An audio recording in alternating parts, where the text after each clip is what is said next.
আসসালামু আলাইকুম। আমি ফৌজিয়া শারমিন চলে আসলাম আর একদিন আপনাদের সাথে ব্লগ শেয়ার করার জন্য। আশা করি আমার ব্লগে আপনাদেরকে স্বাগতম। সবাই ভালো আছেন? আলহামদুলিল্লাহ, আমরা তো ভালো আছি। দোয়া করি আপনারাও সবার যার যার স্থানে ভালো এবং সুস্থ আছেন। সো দেখতে পাচ্ছেন এখানে আমি সকালে নাস্তার আয়োজন করছি, আর এটা হচ্ছে একটু চুরামি কাজ, একটু চুরি করলাম কাজের মধ্যে। যেরকম এটা কালকে সকালের নাস্তার রুটি বেঁচে ছিল, তো ভাবলাম আজকে তেল দিয়ে গরম করে ডিম পোস্ট করে খেয়ে নিই। তো শর্টকাট কাজ করার সময় এরকম মাঝে মধ্যে কিন্তু করা যায় যায় না? ঠিক আছে। ঠিক বলেন তো? তো যাই হোক, ভিডিওটা ভালো লাগলে লাইক করবেন, শেয়ার করবেন এবং কমেন্ট করে জানাবেন কেমন লেগেছে আজকের ব্লগটা। আশা করি আপনাদের কাছে ভালো লেগেছে। ভালো লাগলে লাইক করবেন, শেয়ার করবেন এবং কমেন্ট করে জানাবেন কেমন লেগেছে। সো যেই দিনটা আজকে শুরু করেছি, জানি না এলোমেলো করে আপনাদের সাথে ব্লগ শেয়ার করি সব সময়, আর তারপরও চেষ্টা করি আপনাদের সাথে কন্টিনিউ থাকার জন্য, কিন্তু হয় না। আমার ছোট্ট রাজকন্যাটা আম্মুর কোলে থাকে, জাগনা থাকে, ডিস্টার্ব করে, কানাকাটি করে, বা ও টিভি দেখে, মোবাইল দেখে, সেগুলোর সাউন্ড চলে আসবে। সেজন্য আমি ভয়েস ওভার দিতে পারি না। আমার ভিডিও করা হয়, বাট আমি ভয়েস ওভার দিতে পারি না। সেটার কারণে আমার দেখা যায় যে ব্লগ আমি রেগুলার দিতে পারি না। আমার এখনও আরও 2 দিনের ব্লগ হাতে রাখা আছে, জানেন, কিন্তু আমি ভয়েস ওভার দিতে পারছি না। ভয়েস ওভার দিতে পারলেই আমি কিন্তু নর্মালি কন্টিনিউ ব্লগ দিতে পারি। তো এই হচ্ছে আমার মোটামুটি কথা। তো এই, আর আমার ছোট রাজকন্যা একটু অসুস্থ, সিক আছে, কারণ জানি না জ্বর বা ঠান্ডা বা কি হয়েছে। হ্যাঁ, ও খ্যান খ্যান করছে। তা এখনও সেরকম নাক দিয়ে পানি বা কাশি কিছুই বোঝা যাচ্ছে না। গা গরম, গালে এবং মাথায় একটা ছোট্ট লাল করে গোটা হয়েছে।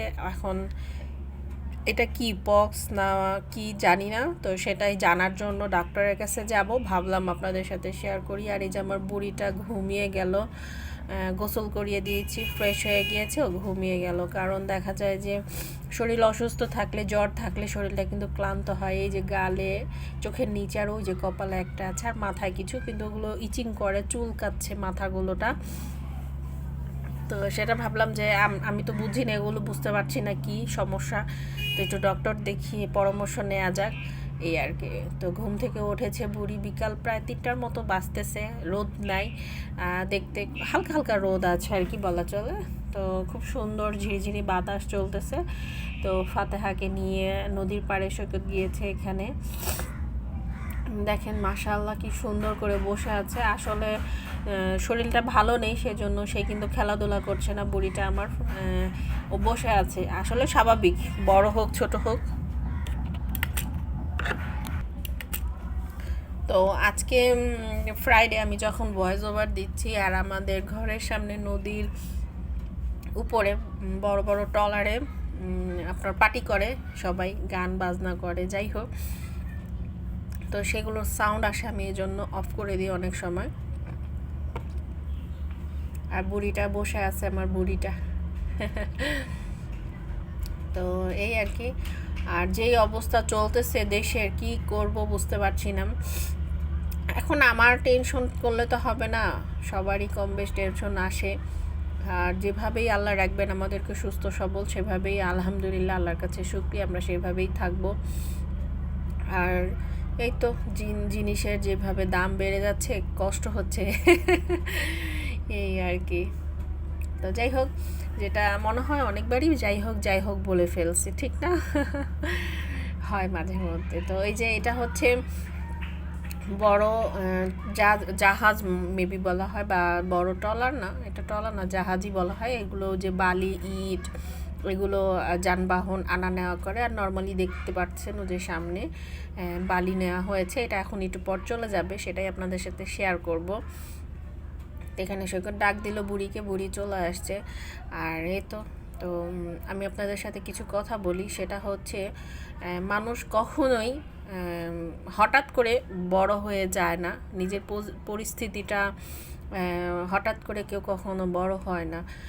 যে কোনো মানুষ, যে কোনো, আমরা বেশি অংশেই মানুষ, হয়তো 50% বা 88% বা 80%ই ধরেন, কথার কথা আমি বলছি, 80%ই আমরা যে আমাদের বাপের সম্পদ হয় সেটার উপরে নির্ভরশীল করে, বা তাদের সম্পদ ভিত্তি পেয়ে আমরা আগিয়ে যাই। অনেকে আছেন নিজের পায়ে কিচ্ছু থাকে না, শূন্য থেকে শুরু করে, ঠিক আছে, শূন্য থেকে শুরু করে, দেন ওরা আস্তে আস্তে নিজের পায়ের মাথার ঘাম পায়ে ফেলে কষ্ট করে একটা পজিশনে আসে। সেই পজিশনটা যখন চলে আসে সে একটা সাকসেস পায়, ঠিক আছে।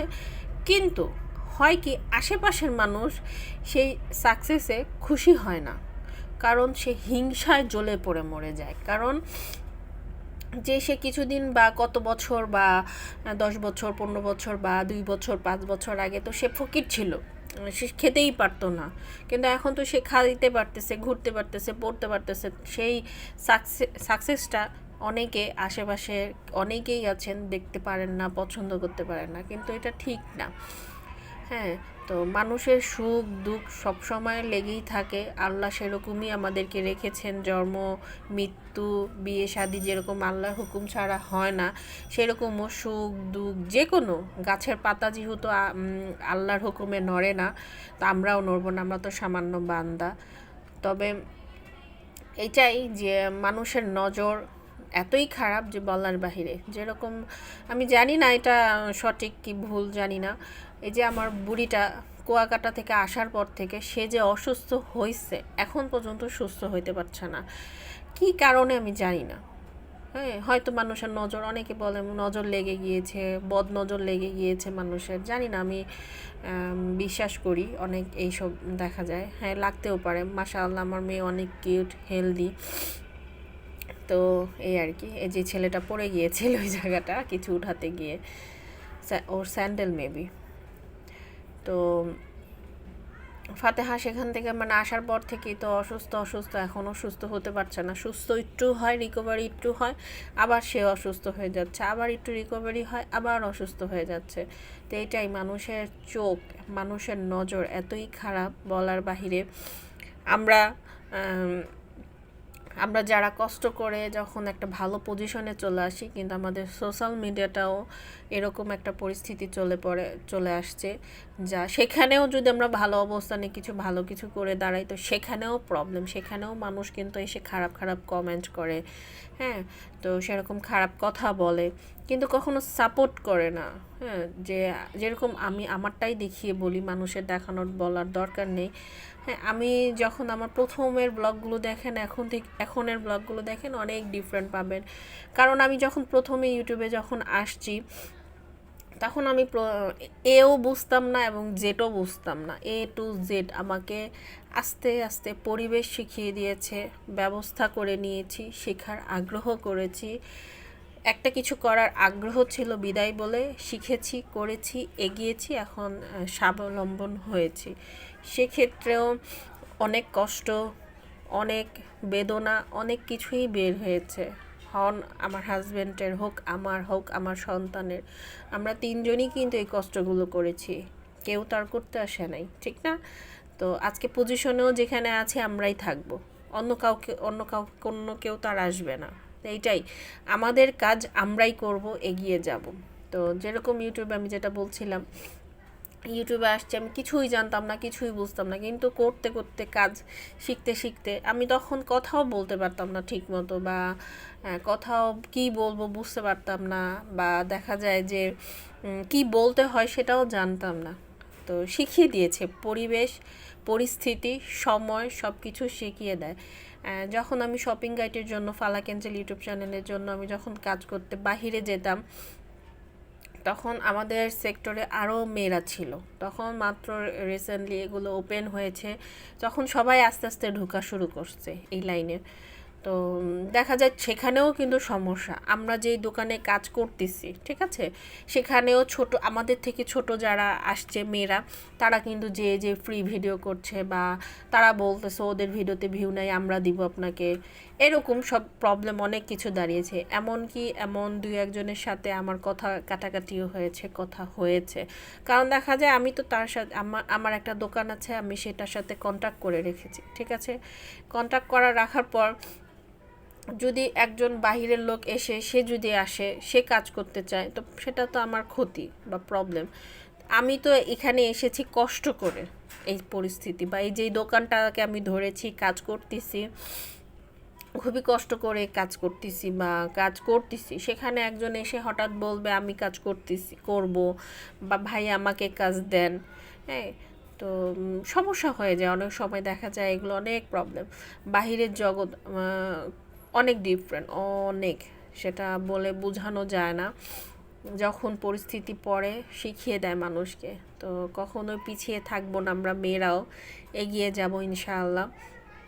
চেষ্টা করলে সব কিছুই আল্লাহ দেয়। আল্লাহর উপরে ভরসা রাখতে হয়। তো আল্লাহ আমাদেরকে নিশ্চিত আজ না কাল অবশ্যই রাস্তা দেখিয়ে দিবেন, পরিস্থিতি ঠিক করেই দিবেন। তো এই আর কি। তো এই বললাম, জানি না কতটুকু গুছিয়ে আপনাদের সাথে কথা বলতে পারলাম।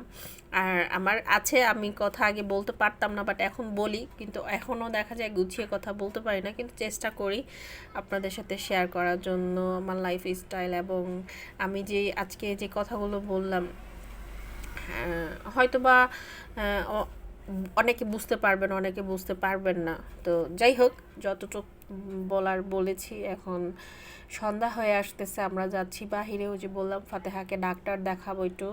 তো দেখেন বুড়ি বাইকে বসবে রেডি, হ্যাঁ, চশমা পরিয়ে দিয়েছি, একেবারে রেডি দাঁড়িয়ে রয়েছে। আর এই যে ফাতেহা যেহেতু সামনে বসে, ওকে সানগ্লাস দিতে হয়, না হলে চোখে মুখে বালি চলে আসে। আর বেশি দূরে যাব না, কেরানীগঞ্জে যাব। তো কেরানীগঞ্জে বেশি দূর না, আমরা বসিলার কেরানীগঞ্জ, মানে বাইকে করে 5 মিনিটের রাস্তা, বা বেশি ধরেন 10 মিনিটের রাস্তা, এই আর কি। তো প্রায়ই আমাদের ওখানে যাওয়া হয়। আর এই যে ওড়নাটা নিয়ে নিয়েছি, ফাতেহাকে এখন টাইট করে বেঁধে নিব। কিছুদিন পর ফাতেহার এই ওড়নাটাও লাগবে না, কারণ সে বুঝতে পারবে। এমনিতে অলরেডি অনেক কিছুই এখন বর্তমান বুঝে, যে ওখানে ওকে বাঁধা হবে, ও হাত উঠিয়ে দেয়, এবং ওর পাপা ওকে বলে যে আমার পায়ের ওপরে পা উঠিয়ে দাও। সেগুলো অনেক কিছুই সে এখন মেনটেন করে নেয়, বুঝে নেয়। কিছুদিন পর ইনশাল্লাহ আরও বুঝে যাবে, তো প্রবলেম আর হবে না। এখন আমরা বেঁধে নিই, কারণ সৈকতের কাছ থেকে সৈকতের সাথে বাধা থাকলে দেখা যায় রিস্ক হবে না, পড়বে না, বা ভয় একটা মাইন্ডে কাজ করে, সেটা হবে না। তো আমি এখানে একটা ছবি তুলে নিলাম ওদের তিনজনের, এই আর কি। তো চলুন আমাদের সাথে। আর আমি এখানেই বিদায় নিয়ে নিচ্ছি।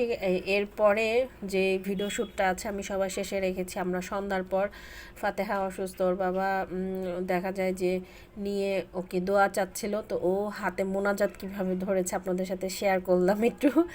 তো ভিডিওটা আমি এখানেই পর্যন্তই শেষ করছি।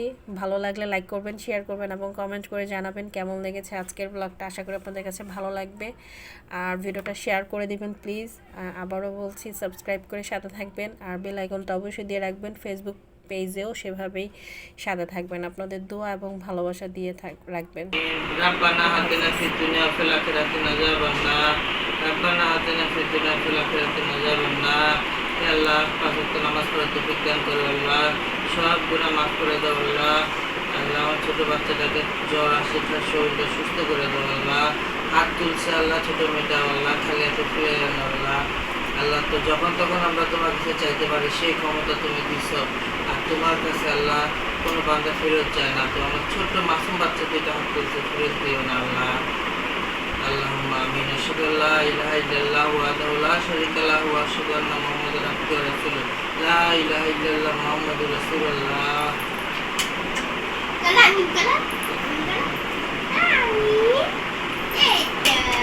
আল্লাহ সব ঠান্ডা ঠিক করে দিবে। আর মনোযোগ করবে, তুমি করো, তুমি চাও, আল্লাহ কাছে চাও। আল্লাহ বেশি বেশি বলছে, আল্লাহ বেশি বেশি বলছে, তুমি বান্দা তুমি চাও, আমি দিব।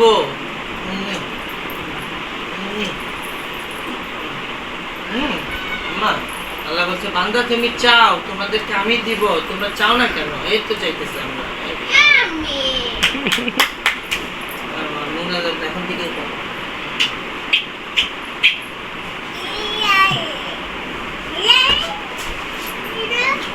আমাদের মোনাজাত করতে পারি, বলে দাও আম্মু, সবাইকে বলে দাও আল্লাহর কাছে সবাই বেশি বেশি চাও।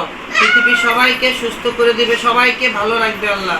পৃথিবী কোনো ঝগড়া ফিসাদ থাকবে না, কোনো যুদ্ধ থাকবে না। আমার মতো সবাই আল্লাহর কাছে চাইতে হবে। যে আমি হাত তুলছি, বাবা হাত তুলছে, আমিও তুই দেখো দেখো আমিও মোনাজাত করছি। আল্লাহ তুমি সবাইকে আমাদের ভালো করে দাও, ভালো রাখো আল্লাহ। তোমার হুকুম ছাড়া একটা গাছের পাতা যেরকম লড়ে না, তোমার হুকুম ছাড়া কোনো কিছুই সম্ভব না। আমাদের কাঁধে যে শয়তান আছে আল্লাহ, সেই শয়তানগুলো তুমি চাইলে আমাদের দূর করতে পারো আল্লাহ, সেই শয়তানগুলো দূর করে দাও আল্লাহ। আমিন। আশহাদু আল্লা ইলাহা ইল্লাল্লাহ ওয়াহদাহু লা শারীকা লাহু ওয়া আশহাদু আন্না মুহাম্মাদান আবদুহু ওয়া রাসূলুহু। বাকে লা ইলাহা ইল্লাল্লাহ মুহাম্মাদুর রাসূলুল্লাহ।